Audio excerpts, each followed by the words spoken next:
Welcome to Texas First with MJ Dawson. In part one, Dr. Peter McCullough laid bare the suppression of early treatments, the push for vaccines at all costs, and the unacceptable human toll we were never told. Part two takes it further. Brace yourself. We break down the reported vaccine deaths, how many deaths autopsies show have been linked to the shot, the deliberate blackout on early remedies like antibody treatments, the staggering $40 trillion of wealth transfer from everyday Americans to big pharma and elites, and why no major leader, Trump, Biden, RFK Jr., or anyone else, has ever publicly faced the death toll on an open mic. This is the conversation they still won't have. Dr. McCullough brings the receipts, data, timelines, and the names of those who looked away. People started dying in the vaccine centers. It's stunning that we would allow a single death, yet the deaths started to pour in. So our government lied to us when they said none of these were due to the vaccine. Someone who's previously healthy, they take a shot, they die in the next few days. So why do you think it was so important to the government that we push the vax and ignore all the other solutions? Honestly, I don't get it. The monoclonal antibodies were great. They're more expensive than vaccines. We had 6 of them. They were on the market each for a few weeks, and they pulled them off the market. They said, well, the virus is changing. They're probably not going to work. Well, if they're not going to work, certainly genetic vaccines aren't going to work. So, I mean, you said earlier, I guess the high-end estimate is we had 120,000 people die in this country from COVID. How many people do you believe died from the vaccine? How many people are vaccine injured? Well, it's shocking to say that a vaccine could take a human life. Think about it. Of course. People who take a vaccine don't have the disease. Yeah. They're taking a vaccine to theoretically prevent the disease. That's the only reason why you take a vaccine, to prevent the disease. So can you imagine a medical intervention that could take a healthy person like you or me and literally take your life? It's an astonishing observation. So what happened early in 2020, the vaccines rolled out here in Dallas, December 10th, 2020. People started dying in the vaccine centers. This is astonishing. And so immediately we got emails. Well, we need to get CPR and resuscitation equipment and defibrillators and problems. The fact that a single person died with this vaccine is completely unacceptable. Think about this. They were alive. They were well. COVID-19 had a 99.99% survivability. It's stunning that we would allow a single death, yet the deaths started to pour in. I mean, pour in. And our U.S. Vaccine Adverse Event Reporting System, or VAERS, which normally half the nation takes a vaccine once a year, kids, flu shots, what have you. So vaccines roll in the United States. That system per year since 1990 recorded about 150 deaths a year. We already were past that level very early in January of 2021. And I was called to the Texas Senate in March of 2021. And I distinctly remember we were at 1,600 Americans who had died. And maybe 20 million Americans had taken the vaccine. This early warning system was going off like a 5-alarm fire. And, our CDC on its website just had a very casual statement came up. It said, doctors at the FDA and CDC have reviewed all the deaths and none were due to the vaccine. Let me tell you, to review 1,600 deaths, get all the labs, x-rays, the paramedic sheets, to have all the data, start to arbitrate this would take at least a year or more. You can't do it on the fly. So our government lied to us when they said none of these were due to the vaccine. Some died immediately in the vaccine center. The World Health Organization has a causality matrix. World Health Organization said, listen, someone who's previously healthy, they take a shot, they die in the next few days. It's due to the shot. It's plain as day. Yeah. So even our U.S. statement didn't even agree with the World Health Organization on causality. So as these deaths started to pile up, there became autopsies. So what I did is I organized a team to gather all the autopsies, get it in a database, review all this. If the original reports didn't, suspect the vaccine, I'm sorry, if someone developed a known vaccine problem like heart damage or a blood clot, what have you, it was adjudicated as a vaccine death. And that paper was published in the journal Science, Public Health Policy, and the Law. And the answer was 73.9% of all the autopsies that occurred in the people who had these vaccines, the cause of death was the vaccine. So the vaccine has caused large numbers of deaths. Where are we with VAERS today? In the U.S., we're at about 19,500 Americans have died from the vaccine, reported by doctors like me. I've already concluded the vaccine is the cause of death. If I have somebody in my practice who dies and has nothing to do with the vaccine, I don't report it to the vaccine database. I only report cases that are clear-cut. The vaccine has caused the death. So VAERS indicates causality by proxy of reporting. Because if it wasn't caused by the vaccine, it wouldn't be in there. And the vast majority of reports are done by doctors who are doing the right thing. We're actually, and by the way, the first 3 or 4 pages of VAERS, it's all about the doctor. Who are you? Where's your practice? Where's your email? Whatever. And you have to enter in the patient's name, the patient's email, their family contacts. So the CDC has everything. So if the CDC ever has a question regarding any one of these cases, they can just call up the patient. To my knowledge, they haven't called a single patient on death. Well, here we are today. 19,500 Americans have died of the vaccine. In FDA testimony, there's been conjecture of, well, what if we don't have the vaccine card? What if the patient dies at home and they're just taken to a funeral home? Who accounts for that? So there is an underreporting factor, an estimate. So at bare minimum, it's 19,500. Bare minimum. Yeah. That's completely unacceptable. Can you imagine 19,500 deaths due to a new, A car, a seatbelt malfunction, or a coffee pot, yeah. or how about a new? What if there was a new drug for headaches and Absolutely. 19,000 people died? Yeah. I mean, you just can't imagine this. 19,500 deaths, and there's 39 other similar databases in the world, like the UK Yellow Card system, and they all agree.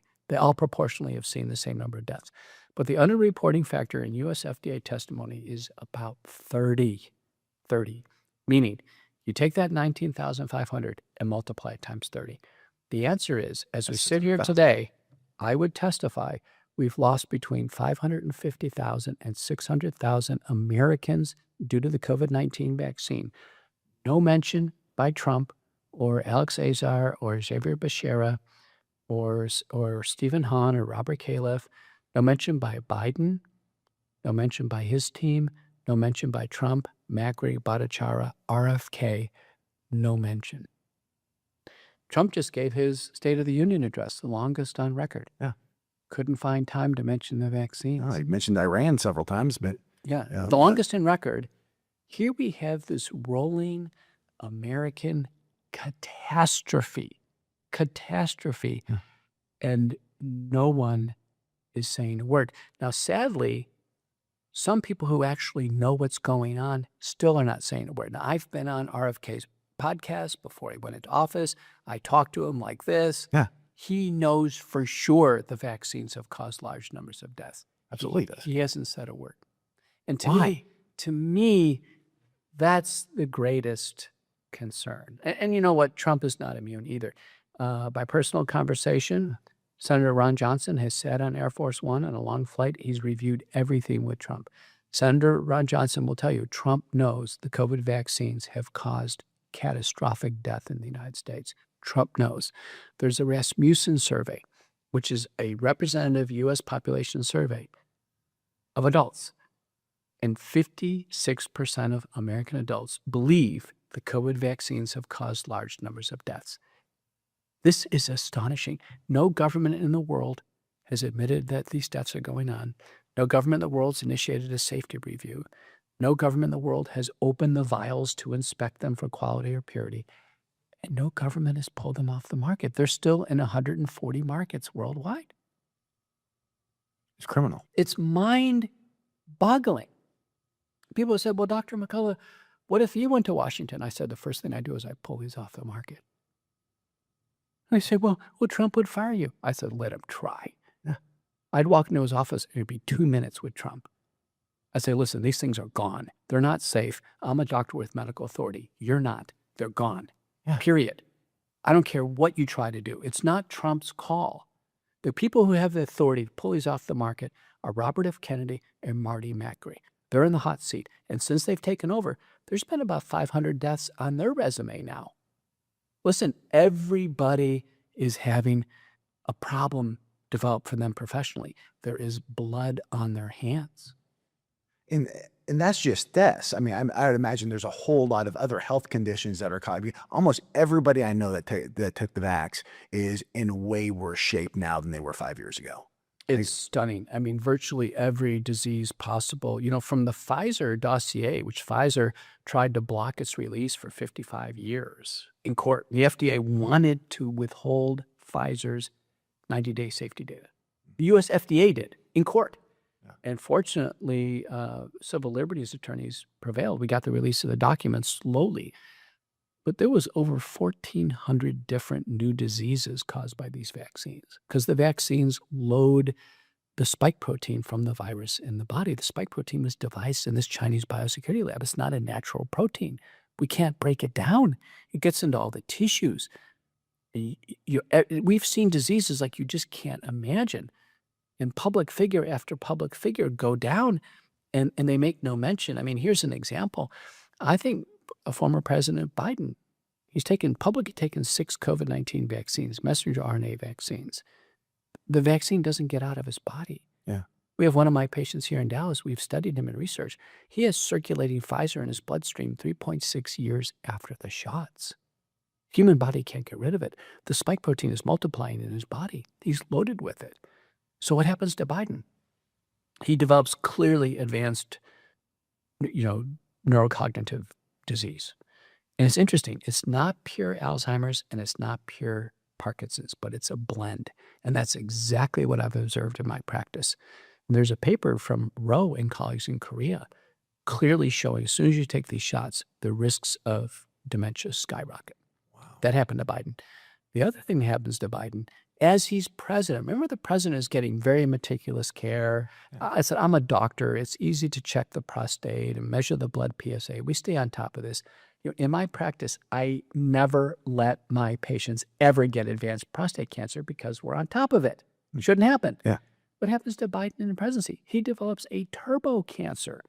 And prostate cancer is Gleason grade 9. It's already outside the prostatic capsule, and it's spreading through his pelvis and his spine. He clearly has a vaccine injury syndrome, but it doesn't stop there. How about Herb Kirkstreet, my favorite ESPN college announcer? He gets COVID in 2020, says he has long COVID, and says he's taking a COVID vaccine. As a doctor, I'd say, no, you've already had the illness. You're already loaded with the spike protein. What does he do? He takes the shots, develops deep venous thrombosis and multiple blood clots, nearly loses his life. Goes on blood thinners, misses all kinds of events. It's like, Herb, what are you thinking? How about my favorite weatherman, Al Roker, publicly takes multiple shots on TV? What happens? He's preloaded with the vaccine, then he gets COVID, then he gets multiple blood clots and nearly loses his life. Or how about our star from Dallas, Deion Sanders, who, remember Deion, when he was in Dallas, he got a turf toe, he had a toe amputation, he's got a family history of peripheral arterial disease. What does he do? He promotes the vaccine, promotes the vaccine, promotes the vaccine. He's actually trying to denigrate Aaron Rodgers for not taking it. Aaron made the right decision. Yes, he did. Well, what happens? Deion Sanders takes a bunch of vaccines publicly. He develops blood clots, arterial and venous, nearly loses his leg. He's in the hospital. He comes out in a wheelchair. He looks like a cancer patient. He's had multiple surgeries. He does a whole docuseries on this. The vaccines are known to cause blood clots. Deion Sanders is loaded with blood clots. Does he ever mention the vaccines as a problem? No. Does Herb Kirkstreet? No. Al Roker? No. President Biden? No. I would be screaming from the rooftops if they did that. It doesn't stop there. Look at Deion Sanders. He later on, a couple of years later, develops a rapidly aggressive bladder cancer, a turbo cancer of his bladder.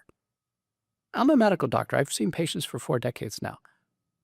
I've never seen a bladder cancer in a man in his 50s so severe the whole bladder's removed. So now Deion Sanders' bladder's removed. He's going to collect urine in a pouch. Or how about Justin Bieber? Justin Bieber and his wife take the shots.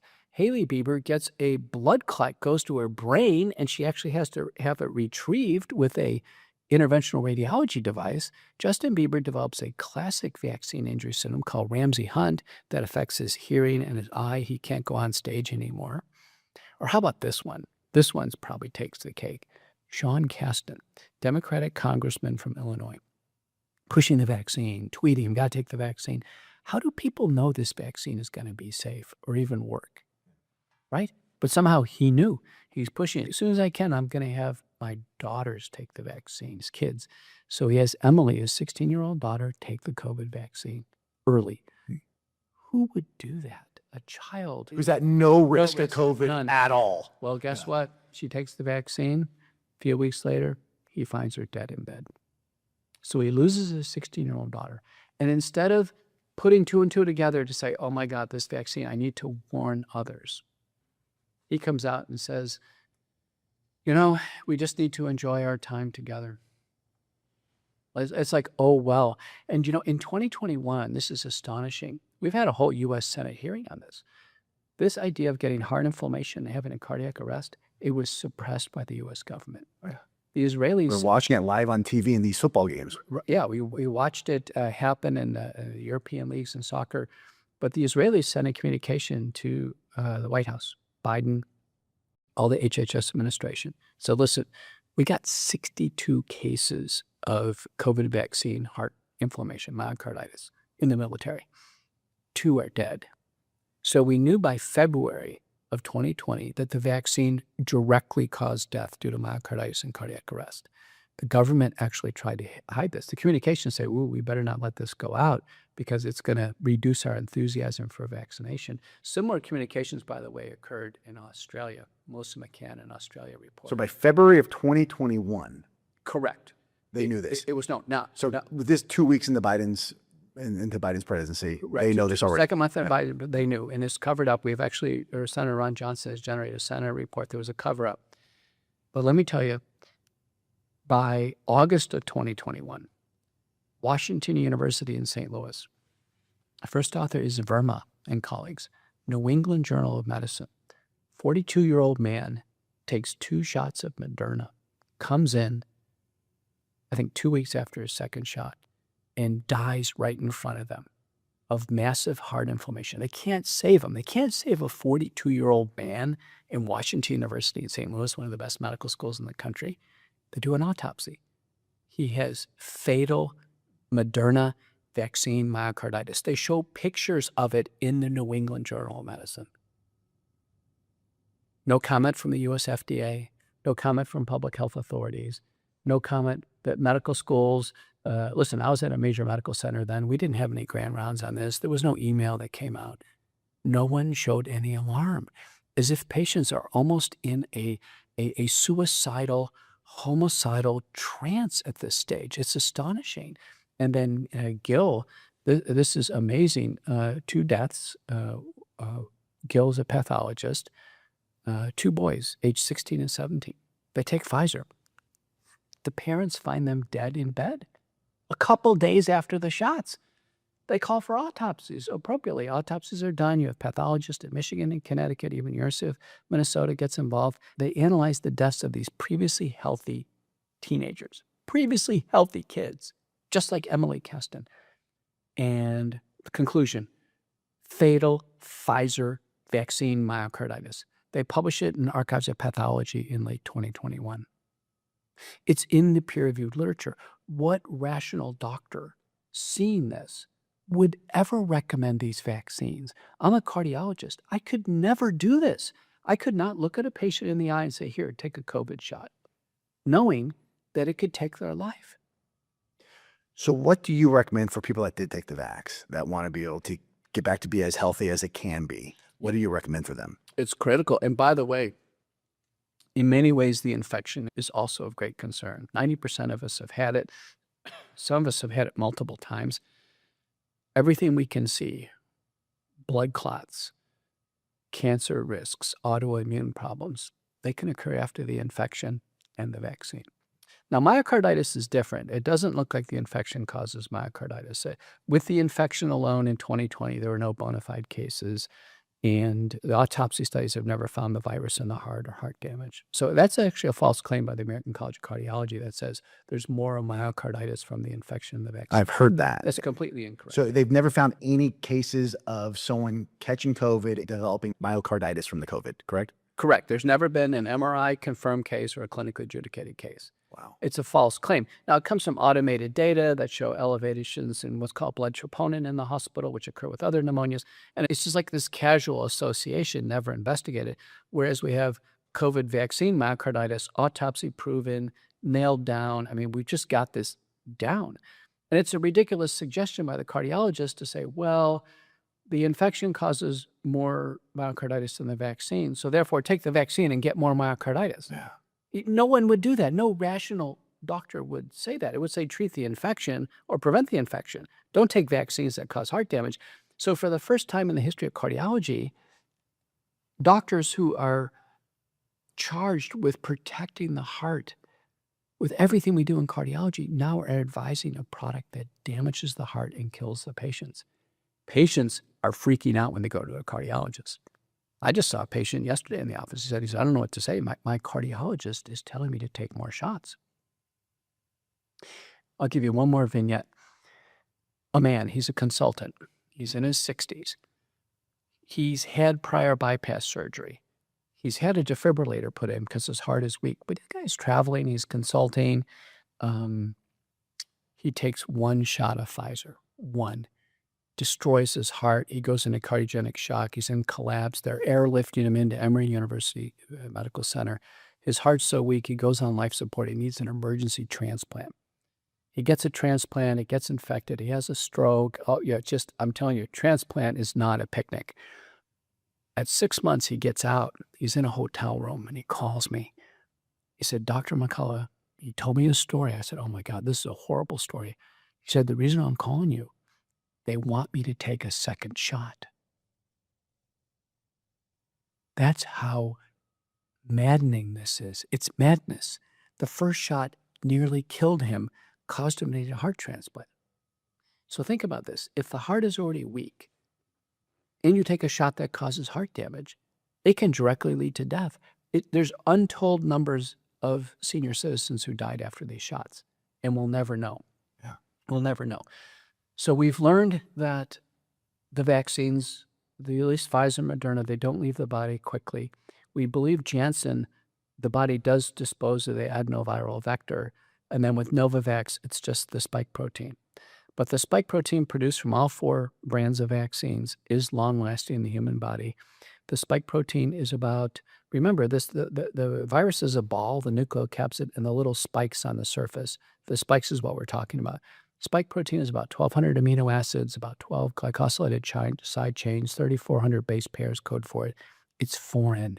It was devised in this Chinese biosecurity lab. When it gets in the human body, we can't get rid of it. All of us, we can't get rid of it. It's an unnatural protein. Remember, natural proteins we can always get rid of. There are some proteins, by the way, that in nature that the body has a hard time getting rid of. I'll mention one of them are the proteins in Borrelia burgdorferi, which is Lyme disease. It's hard to get rid of that stuff. That's usually why people have chronic Lyme. Another protein hard to get rid of is from syphilis. So you can carry it for a long time. But this SARS-CoV-2 spike protein, watch out. It's the most dangerous protein I've ever seen in my life. You get a little bit of it with the infection, and you get a ton of it with the vaccine, maybe 10 to 100 times more with the vaccine. This spike protein goes everywhere in the body. It eats away at tissues. It causes autoimmunity, causes heart damage for sure. It's found in the human heart. In a paper by Ota and colleagues, in people who have had sudden intracranial hemorrhage, a catastrophe in the brain, the spike protein is eating away at the blood vessels, and finally it gives away. It causes inflammation, and the spike protein is physically found in the blood vessels bursting in the human brain. The spike protein has been found at the scene of the crime in inflammation. It's been found in the ovaries, in the reproductive organs, causing inflammation. It causes autoimmunity. And it's been found in blood clots. It is the cause of blood clots, for sure, all the blood clots we're seeing. A patient contacted me this week and said, Dr. McCullough, I have to see you. I just developed a 15-inch blood clot in my leg. We never saw that before COVID, never. Blood clots are typically less than an inch. due to the spike protein. So during 2021 and 2022, I started looking, I said, we got to get the spike protein out of the body. We have to find ways.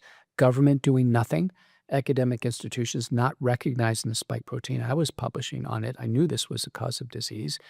And by 2023, we published McCullough Protocol Base Spike Protein Detoxification. It was published in the Journal of the American Physician and Surgeon, and later on in Springer Nature Curious Journal of Biomedical Sciences. And what we proposed is using an enzyme derived from the fermentation of soy or chickpeas called nattokinase, which had already been proven to dissolve the spike protein. It's available as a supplement. Bromelain, a family of enzymes from pineapple, which is actually an FDA drug as a topical, but can be taken as an over-the-counter supplement with some partial absorption in the GI tract. And then curcumin, which is derived from turmeric, which kind of blocks the spike protein in clinical studies and relieves some of the spike protein effect. Doesn't get rid of it, but the nattokinase and bromelain do.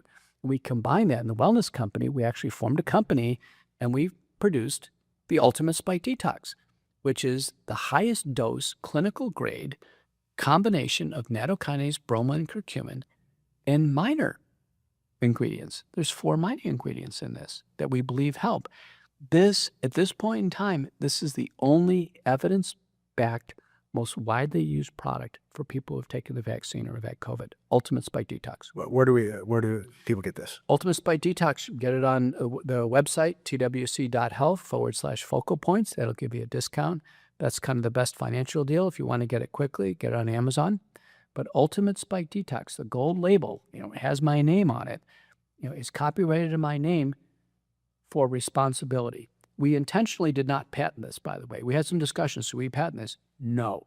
Too many people need it. We can't make enough of it. People are buying individual brands. So many people are so focused on just making an extra dollar than just doing the right thing. The wellness company, it was about the idea of a rising tide elevates all ships in the harbor. So as other people came up with formulations, we said, go for it. Yeah. Because so many people need this. Now, the average person needs this for over a year. Wow. For over a year. Because it's slowly, spike proteins everywhere. Let me give you a case example. Me. So I had COVID once in 2020. I had some pulmonary involvement. I needed steroids. I was on hydroxychloroquine. And then contextually, I may have had it 2 more times, but I never tested. By the end of 2023, my ears are ringing. I used to be a strong runner. I didn't feel like I could run anymore. I didn't feel well. Yeah, the syndrome. Yeah. I measured my antibodies to the spike protein. Now, if I never got exposed to it, it would be less than 0.8. But anything over 1,000 is concerning. I was 2,300 binding units per ml myself. I went on the spike detox. I took it religiously, 2 to 4 capsules twice a day. And it took about a year. I rechecked my levels. They're now 900. My ringing in my ears, the tinnitus is about 90% better. I'm going to go run today, 5 miles. So this just isn't just for people who took the vaccine. This is for anyone with COVID as well. Anybody who's had COVID. Because I definitely had, I could tell a big difference before and after COVID of how lethargic I was. And I was never the same after that. Protein. You can get your blood test. This is another important tip. The blood test is an antibody which indirectly reflects how much spike you've been exposed to, but it's very accurate. The best test is LabCorp. So we have LabCorp offices all over the United States. So if you go to LabCorp on the website and go to Labs on Demand, Infectious Diseases, COVID antibody test, click on it, get a user ID and password, you can actually order your own test. You don't need a doctor. So go to LabCorp. You should do this. Order your own test, and you pay $69, and then it's already set up in LabCorp. You go in the office that day, get your test. By the end of the day, you're going to know your number. This is very important. Wellness Company, we produced a guide, an entire spike guide. I'll send it to you. You can put it as an attachment. The guide is 6 pages, shows you how to interpret this. If you're less than 1,000, you're free and clear. My co-author, John Leake, he had COVID once. He's never had a problem. We take John, he's like 400. My wife breezed through it. She's 200. When I see people with heart damage and blood clots, they're 5,000, 10,000, 15,000, 25,000 people are wrecked. Most people at 25,000, they literally, their lives have been wrecked by the vaccines. So the antibody test is enormously useful. It has a correlation with the actual amount of spike protein of about 0.8, 0.9. Soon there's going to be a spike protein direct test And so that's going to be very useful. But people need to know, what did the pandemic do to them, both the infection and the vaccine? Yeah, absolutely. And you can't get straight answers from anyone. We just learned we can't trust the CDC. We can't trust the World Health Organization. Like, Well, they're doing no spike protein research. The Biden administration spent $1 billion on long COVID. Yeah. Long COVID is due to the spike protein. Not in a single one of these projects did they measure or consider the spike protein. They tried to treat inflammation, or they tried to treat oxidative stress or some other process. They missed it. Now we got the new administration. Yeah. I know these people. They know the spike protein is the problem. They've done nothing. I don't understand why. Like, there's some kind of horrible secret everyone's covering for, and I don't get it. Like, I mean, But listen, whatever secret is, it's all over the world, and it's simultaneous, and it's all at once. Yeah. So how can the same thought pattern be in officials in Japan? I have that in China, and yeah. How can it be? How can it be all over the world people are thinking the same way? This is astonishing. So my co-author, I'll just preview a bit, is going to be a fantastic book.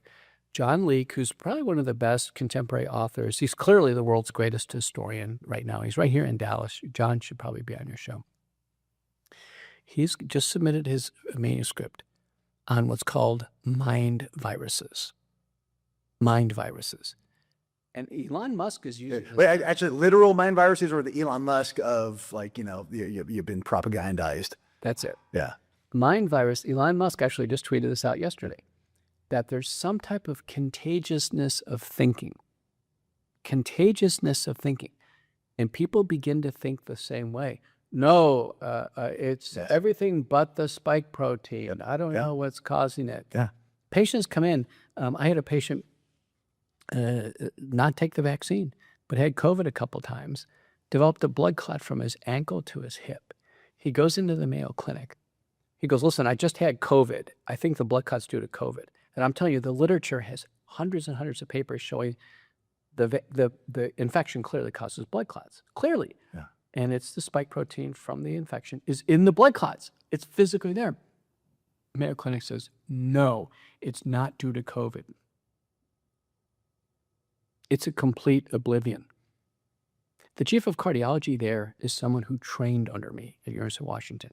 So one of my very frustrated patients, and typical patient I see is seeing dozens of doctors, goes to the Mayo Clinic.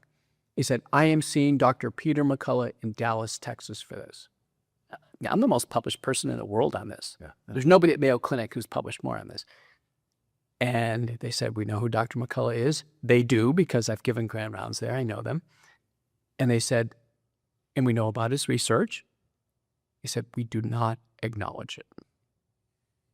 So that it's an intentional blind eye all over the world. So this is an astonishing revelation. What is in the minds of people? We've outlined it in this interview. There was the suppression of early compassionate care to reduce hospitalization and death. There was the promotion, the uniform promotion all over the world of mass vaccination, which was a total disaster. It was unsafe, completely ineffective, did not save a single life. And now there is a complete oblivion to solutions to help people through long COVID and vaccine injury syndrome. So when someone is taking the vaccine and they've had all these problems, they go to institutions. They have nothing to offer. The doctors are baffled. In fact, to make matters worse, some centers, now fortunately they stopped doing this, but someone brought me their daughter who didn't take the vaccine, but she had terrible long COVID. She's from this area around here. And she could barely go to school. She couldn't concentrate. She had all the features of long COVID. And they were searching for doctors before they met me. They went to a long COVID clinic at Texas Children's in Houston. And do you know what they offered her as the treatment? The vaccine. So they even loaded her with more vaccine. And at that point in time, she became bedridden. So she became super loaded with the vaccine. So in a paper by Barham and colleagues on the spike protein antibody, for those with just long COVID, like me, the average antibody level of people with symptoms is about 2,000 to 3,000. Binding units per ml, that's the output. The average person who took the vaccine with the problem is at 11,000. I'm telling you, it's night and day. Everybody should get their COVID antibody test. And as soon as we get the COVID antigen test, they should get that done. And the people who are starting to become active, go on the ultimate spike detox, and we reliably see the spike levels, our inferences, the spike levels are going down. So ultimate spike detox is key. What else works? N-acetylcysteine may help denature the spike protein. That's another supplement. The best one is at Wellness Company. It's called Ultra NAC. That can be added. Another thing that I think really works is the spike protein and messenger RNA has been found in breast milk. 2 papers by Hannah and colleagues. So clearly, it comes out in secretions. So breast milk is modified sweat. I'm telling you, it comes out in sweat. And remember, we initially saw the wave of athletes dying, and after that, we didn't see anything. They sweat it all out? They sweated it out. I guarantee they sweat it out of their bodies. I guarantee it. Interesting. My son, sadly, took 3 shots. We're greatly worried about him. We tell him, Sean, please take a spike detox. And he doesn't want to hear bad news, obviously. But fortunately, he's a terrific athlete. He's ranked in the world in the half Ironman, and he just sweats like crazy all the time. He's probably sweated out of his body. My patients have had the largest drop in spike, are great sweaters. That's interesting. Now that I think about it, around the time I started doing saunas religiously, it was when I started feeling better. There you go. I was doing saunas for a completely different reason, but I feel like, that really discovered did it. help. Yeah. Yeah. So Completely by accident. We advise patients intentionally going to saunas.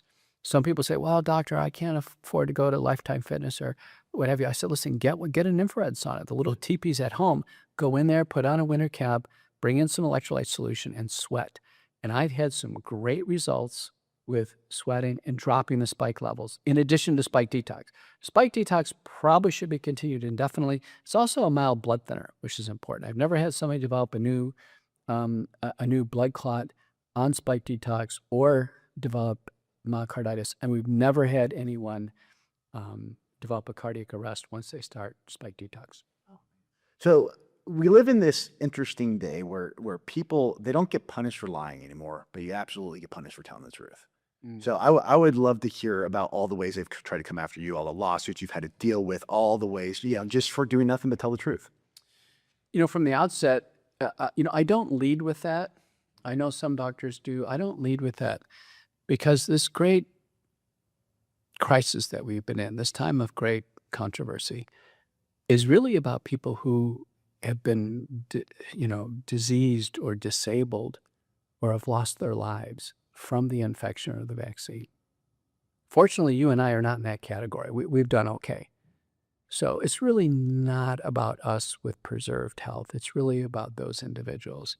But I can tell you from the very beginning, I got a sense of this from the very first McCullough protocol paper. Now, previously, I've published it in New England Journal of Medicine. I've published in Lancet, JAMA. I'm one of the most published doctors in my field in the world in history. So it was not hard for me to change my focus to an emerging infectious disease. Essentially, now I have done an infectious disease fellowship because I've really had 6 years of dedicated effort on this, and I have tons of clinical experience. My very first paper published in the American Journal of Medicine, a highly rated journal. I pre-discussed it with the editor, Joe Alpert, who I know. It comes out in August of 2020. This should have been the biggest news of 2020, that there now is an organized protocol to treat COVID-19. I do reach out to the Association of American Physicians and Surgeons. I help them create a home treatment guide. We tried to cobble together a network of doctors who were following the McCullough protocol, and then it was copyrighted in my name. But, which was unusual to me, and I'm the editor, I was the editor of 2 major journals. I'm an editor right now of a major journal, is the letters to the editor. Normally, if someone disagrees with a paper and they want to voice their opinion, they can write a letter to the editor. It's perfectly fine. But normally we limit it to 2, maybe 1. I got 6 letters to the editor of this paper in August of 2020. I said, well, what was the contention? And I got one from Duke, from McGill, from Monash University in Australia, Brazil, very prominent institutions.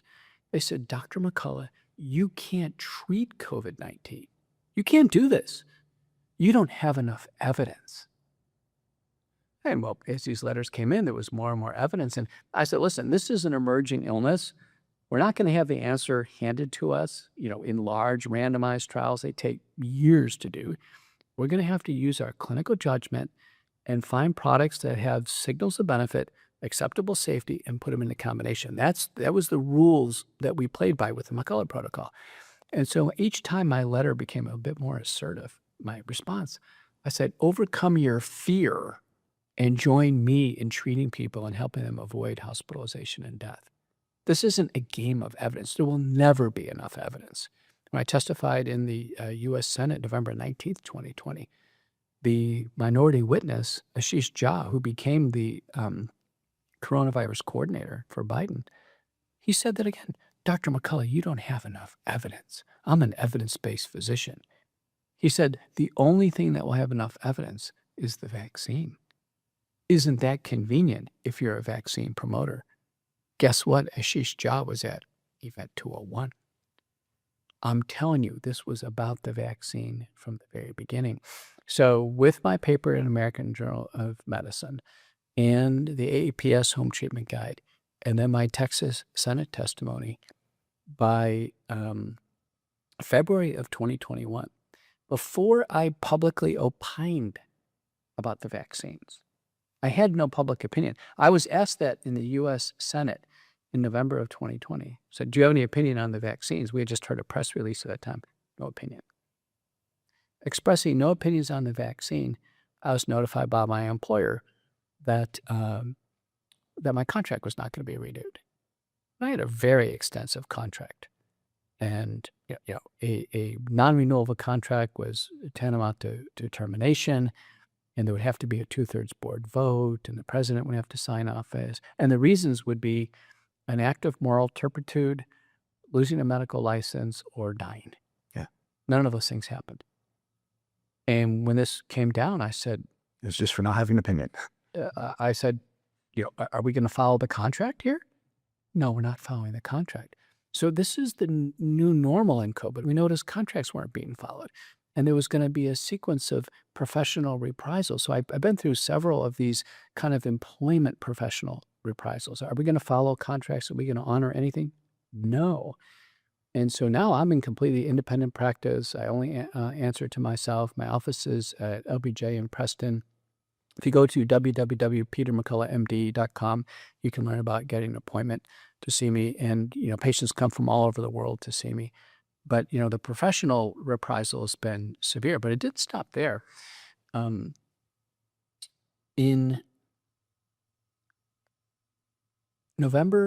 September of 2021, the American Board of Internal Medicine, one of the board certifying boards out there for doctors, came up with a COVID misinformation policy in September of 2021.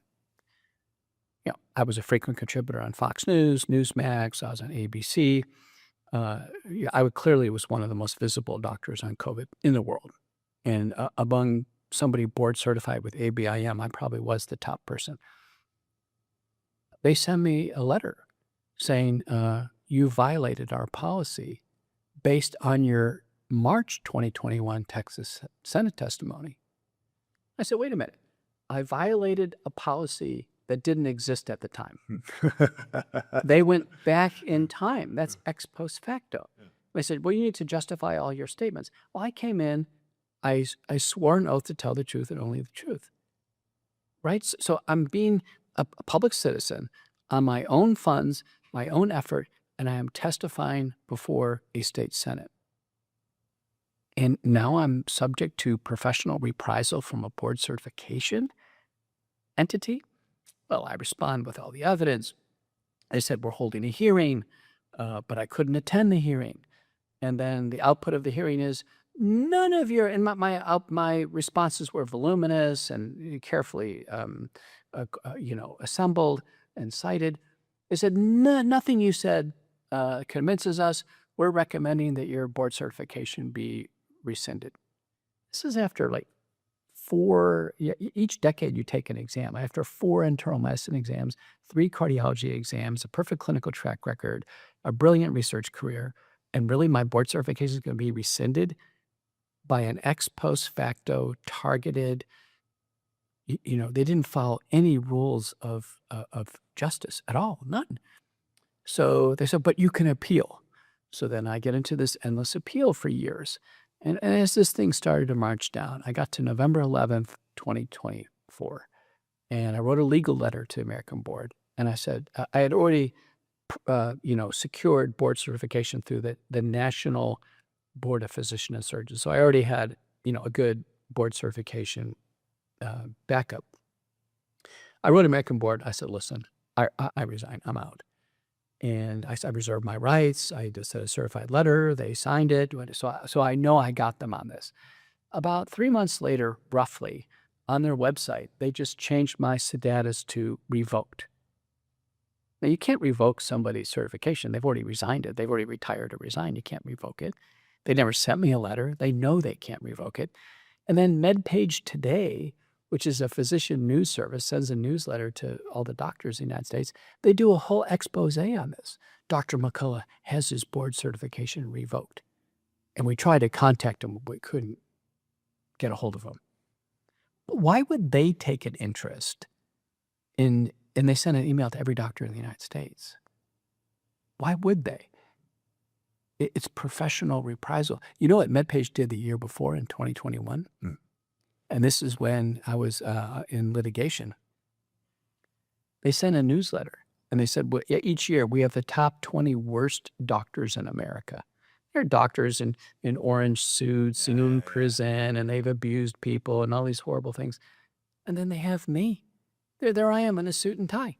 What made me one of the worst doctors? I was a frequent contributor on Fox News. I had published the McCullough Protocol. I'm one of the most widely published doctors. I was in clinical practice, never missed a day of clinical practice. I'm licensed in multiple states. What constituted me? So it was obvious that this was targeting. It was a professional reprisal. I had never gotten a medical board complaint in my life, ever. It turns out 25% of doctors get a medical board complaint per year. So it's common. Per year? Yeah, anybody can go on a website and just say, listen, I don't like the doctor. They charged too much. They didn't spend time with me. They were rude. I never gotten one. I had a perfect clinical track record. Then a medical board complaint comes in of someone who is not harmed. They just didn't like to hear the bad news about the vaccine, and they launched a medical board complaint. Well, I answer all this. I show the patient, I didn't deliver any therapy. The patient's not harmed in any way. I refunded the money. We should be all good. They said, no, we're taking this all the way to court. So the medical board takes me all the way to court. And there's a presentation of information. I said, I did everything I could in terms of information, what have you. And the independent doctor says, yeah, Dr. McCullough met the standard of care. She wasn't harmed. Do they conclude it's over with? Do they dismiss the case? No. They leave me under investigation for many months later. So this has been a story of professional reprisal. If you're a doctor and you attempted to treat a patient, whether it's acute COVID-19 or if you try to treat a patient with long COVID or vaccine injury, you are in the crosshairs. And to make matters worse, if you say anything contrary to the COVID-19 vaccines, it's over with. It doesn't matter if you're a doctor, a nurse, a physician assistant, your professional life is effectively over. How can any of us have any faith at all that our system is protecting us after this? After we had a system that was lobbying very hard to get us to take poison, that so I mean, if this ever happens again, who do we trust? Who do we listen to? People are going to go to the wellness company big time. Listen to wellness company, chief medical board. We saw this clearly. We communicated it. You see us on Fox News. You see us on Real America's Voice, Newsmax. You're going to go to a wellness company. The first thing people are going to ask their doctors is, did you take the COVID vaccine? And did you promote the COVID vaccine? Yes. Yes. Now, listen, my wife in Dallas, she sees one of the older, more prominent doctors in his field in Dallas, somebody who I know. She was scared to death of this whole issue. So she goes in to see him, and she said, doctor, what do you think of the COVID vaccines? And, she's just a normal person. She's just not a doctor. He says, listen, he goes, I'm old. I was scared. I took the vaccine myself. He goes, I would never recommend it for a young, healthy person. And I told my wife, I said, that's an honest doctor. If the doctor admits that it's a mistake, yes, and they're fine, Listen, we got 1 million doctors. We have 500,000 nurse practitioners and PAs. I would also want to know, at what point did they admit it's a mistake? Yeah. If it took them 10 years to admit it's a mistake because nobody wants to see him anymore, I'm still suspect. Well, listen, a lot of places still categorically refuse to Yeah. mention this. Think about this. You're talking to somebody who's testified 5 times in the U.S. Senate, multiple state houses of government. I've testified in the U.S. Congress. I've been on national TV hundreds of times.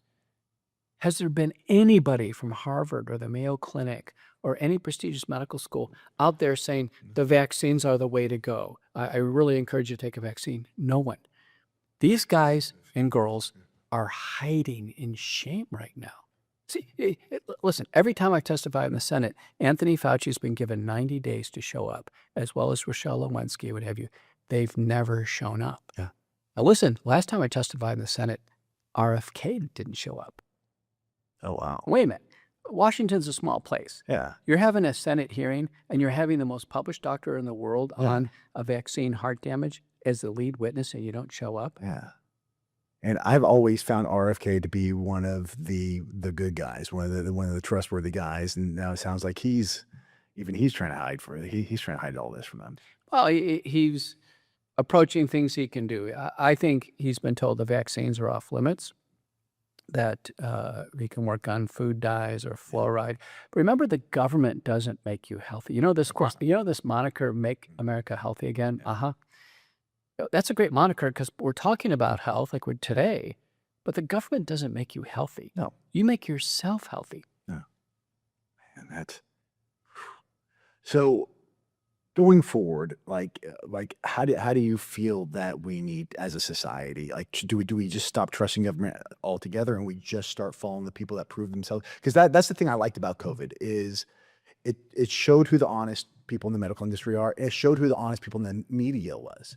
And like, as a guy who's spent my entire life, my father has been in the media for the last 60 years. I've been in it for 30 years. Like, and I used to stand up for media whenever people talk about how corrupt the media is. Like, no, and then most of these people, they're just, they get it wrong because, they have deadlines and stuff. But like, COVID shocked me on how corrupt the media had become. And it really showed me who you can and can't trust. I mean, how do we move forward from this in a way where we know who we can and can't trust?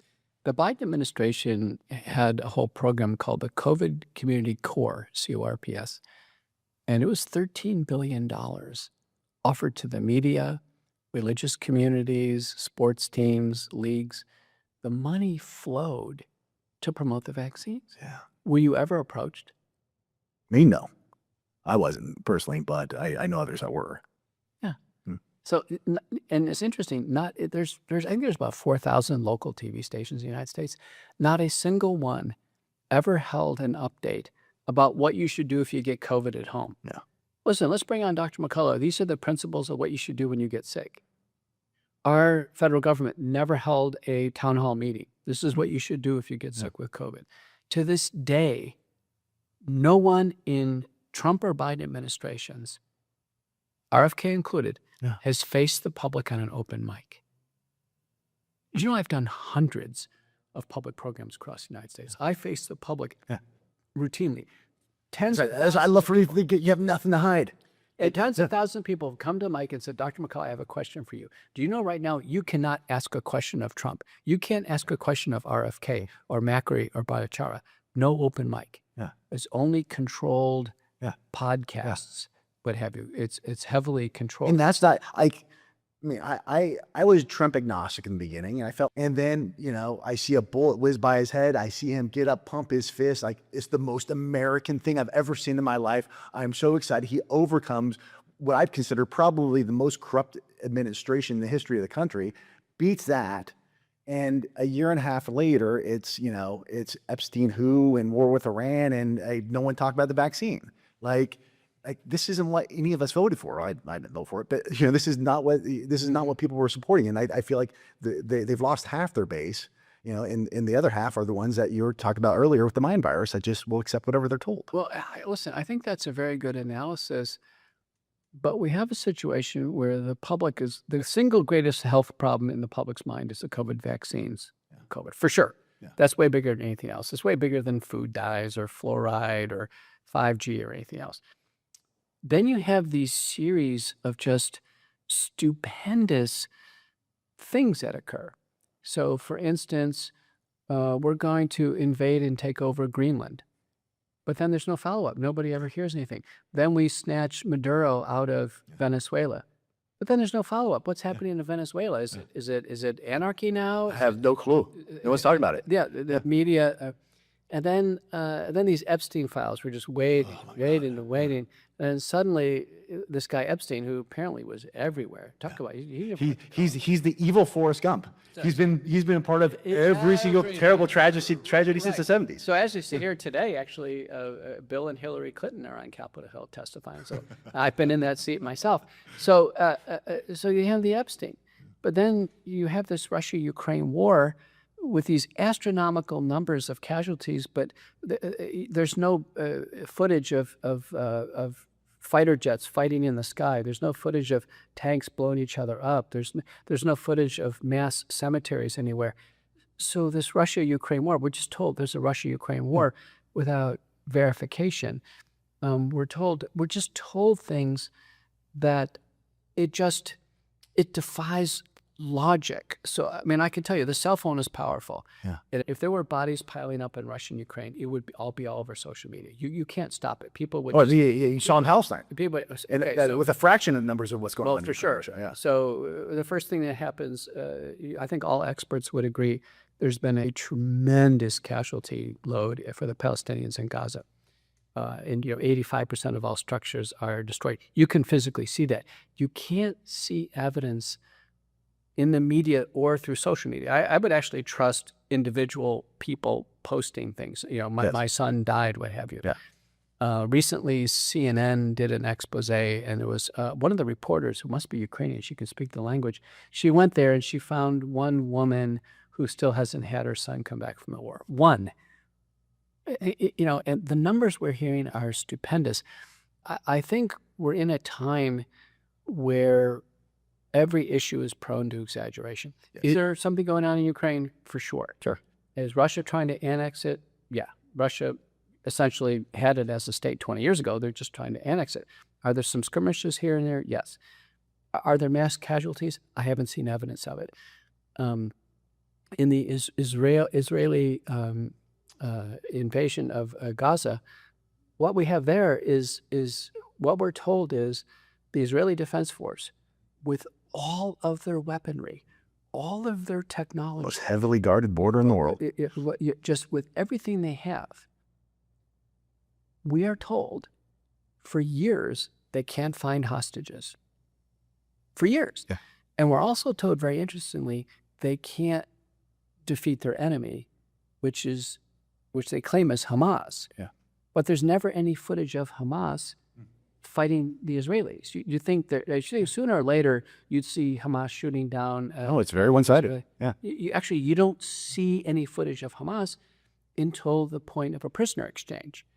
And at the point of a prisoner exchange, there are some people that are said to be Hamas, but they always have masks over their faces. They have clean uniforms, which is interesting, and they have shiny guns. Now, there hasn't been a washing machine that's worked over there for 3 years now. So we should be suspicious. If we don't see footage of Hamas truly fighting the Israelis, we should just raise. So things are subject to, and I'll give you one at home. This is important. At one point in time, in one of Trump's speeches, we were told that 21 million people crossed the border. 21 million. Governor Abbott put it in writing that 6 million people crossed the Texas-Mexico border. 6 million. Now, the human mind has trouble calculating numbers, so we have to do a little bit of a reality check. Have you been down to Austin? Yeah, actually, we just went there last weekend. Have you ever seen homeless people in Austin? Oh, yeah. Okay. It seems like a lot, Oh, yeah. right? Do you know how many homeless people are in Austin? I have no idea. About 500. So if you have 500 people, it's visible. Yeah. Now, what number of homeless people would overrun a city? Man, at that point, How about San Francisco? You'd admit, you go there, it's block after block. Oh, man, yes. That's the word. That and Portland are the two worst I've ever seen. Yeah, that's about 7,500. Wow. So if we had 7,500 migrants in Dallas, we'd be overwhelmed. Talking about 6 million. Yeah. We'd be overwhelmed. Here's another reality check. Around 2010, 2 million Syrians really did pour into Europe. They literally either swam or went on boats. They went to Greece and Italy. My daughter was over at the time, relief efforts, and I was over in Europe. Anywhere you went in Europe, you would find Syrians on every street corner smoking cigarettes. They were in hotel lobbies. They were everywhere. 2 million overwhelmed Europe. 2 million. And Europe's bigger than the United States. So I'm telling you, the number would be 2 million. If we had 2 million people cross the border, we would be overwhelmed. Yeah. So in Dallas, there's never been any caravans of migrants. I've been down to San Antonio. That's 2 hours away from the border. No caravans of migrants. You remember the truckers? The truckers were going to go to the border and pretend the border. I know some people on that caravan. They went down there. I asked them, I said, where are all the migrants? Where are they? You should be finding them. And now, well, we can't find any. They kind of fizzled out. They got south of San Marcos or something. They literally just stopped. Yeah. Okay. The school systems in Texas are contracting a little bit. There's some on the border. McAllen's expanded by about 5% a year, a little bit. Hospitals have not seen any increase in traffic. The farmland statistics of laborers, contracting, not expanding. You go to some restaurants around here, they can't find enough workers to wash dishes. Yeah. This is during the Biden administration. Yeah. So we got to the point, I think 2 million would have overwhelmed the United States. Governor Abbott said 6 million. Now we only have at the time, only 29 million people in Texas. If what Governor Abbott said was correct, they would be on every street corner. Yeah. I had an office in McKinney here for years. Patients would drive from, Big Spring and all kinds of places, Amarillo. One of my patients came in and he goes, "Doctor, I can't take it anymore, the migrant crisis. I'm overwhelmed." I said, "Gosh, it sounds terrible." I said, "How many migrants did you see along the side of the road driving here?" "There's none." "How many do you see outside the clinic here?" "Oh, none." "They're everywhere, doctor. You just can't see them." Okay, well, listen, I've done hundreds of public programs in the United States through the pandemic. I've stayed in hundreds of hotels. No migrants in the lobby. I went to New York one time. I went to the Roosevelt Hotel. I said, "Where are they?" None. Yeah. Central Park, none. You haven't seen any here. You haven't seen any caravans here. I have not. Okay. Trump got to the point where he was at a rally. He goes, "It's over 20 million have poured into the United States. 20 million. We got a border crisis. Now, Trump comes into office. This is interesting. And around that time, I had been to France. And people in France, we got a border crisis. I went to Germany. They have a border crisis. Sweden, they've got a border crisis. Even Quebec has a border crisis. Where were they pouring in from? New York or Maine? Or it turned out every country in the world is declaring a border crisis. Now, it's typically people on the right side of the political spectrum are declaring a border crisis. And it is Sweden, they had mass protests. Like, where are they pouring in from? Where are they? And Senator, we had hearings on this. At one point in time, the number was 7 million. And Ron Johnson, who I think is a real American hero, was questioning all these people who had gone down to the border and just said, "Listen, if you think 7 million people across the U.S. border, tell me where they are now." Yeah. "Well, they're on secret planes. They're on secret buses." What secret planes and buses? "They're getting secret credit cards." Well, where's the reports of all this? All this is very trackable. Everything, all these statements should be very trackable. You can't hide people. You can't hide people. So the reality is the U.S. Border and Customs keeps track of what's called encounters. Encounters did go up under Biden. They went up under Biden from about 150,000. It went up considerably, about 250,000 a month. So if some of those do come into the United States, my estimate is it's probably under 2 million. Got it. That'd be my estimate. I'm not an expert on this, but I'm just telling you, I'm an epidemiologist. I'm pretty good with population. And you have firsthand experience with the spin machine that is. Well, what I'm saying is it's subject to exaggeration. So if it gets up to 21 million, but you can't see them anywhere, people say, well, they're in hotels. Well, listen, the hotel capacity in the United States is 5 million. They're not in hotels. They're not in the fields. They're not in restaurants. They're literally, so this is what happened. Trump comes in and Trump says, I solved it. Border crisis closed. Wait a minute. There was no wall built. There was no, you just don't snap your fingers and the crisis. If the allegation is we had a corrupt U.S. border and customs thing, the corruption doesn't stop when you snap your fingers. Again, there's never any media to capture what's going on. We're just told this. We are told people are pouring over the border, and then we're told immediately the problem is solved. So think about this. This was probably one of the most brilliant strategies in political history. Exaggerate a border crisis and then immediately claim you've solved it. By just stopping exaggerating. Right. But just, so there we are. So what's the reality? Yes, there's always a crisis at the border. Yeah. In Trump's first term, there was a border crisis, for sure. That's the reason why he tried to build a wall. Yeah. Right? So there's always a border crisis. We don't have good immigration policy, and we've got a mess. We've always had a mess. Was it worse under Biden? Yes. Was it greatly exaggerated? For sure. Now we have this issue of deportation, which is really interesting. That's the U.S. Border and Customs Control, that's the hard statistic, is deportation. Now, under Obama, over 4 years, it's about 1.2 to 1.4 million. Under Trump, first administration, a little less than Obama. Trump didn't do so great. Despite being strong on the border, wait a minute, where's the goods? Now under the new administration, we'll see. We'll see. Now, Tom Homan came out recently and said the number is going to be something like 600,000, but it's hard to know how they're counting because they may be using a number called self-exportation of people who kind of give up and leave as opposed to forceful deportation. But what I'm telling you, from COVID-19 to Russia, Ukraine, to Israel, Gaza, to the border crisis, Greenland, Venezuela, and now Iran. That's 7 major things.